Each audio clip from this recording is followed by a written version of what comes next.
ایک قلعے کا نام قصر ابیض تھا، اس کا سردار ایاز بن قبسیہ تھا۔ دوسرے قلعے کا نام قصر عدسین تھا، عدی بن عدی اس کا قلعے دار تھا۔ تیسرے قلعے کا نام قصر بنو مازن اور قلعے دار کا نام ابن اقال تھا۔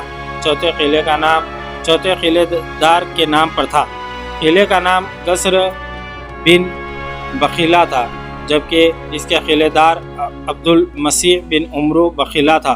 خالد بن ولید رضی اللہ عنہ نے اپنے سالاروں کو بلایا اور انہیں بتایا کہ ان قلعوں کو فتح کرنا لازمی ہے، ورنہ ہرا پر ہمارا قبضہ نہیں رہ سکے گا۔ اسلام کی عسکری روح یہی ہے کہ جہاں سے خطرے کی بو آئے وہاں حملہ کر دو۔ دشمن کے چیلنج کو قبول کرنا اور تیاری کی حالت میں اس پر جا پڑنا اسلامی فن حرب و ضرب کی بنیاد ہے۔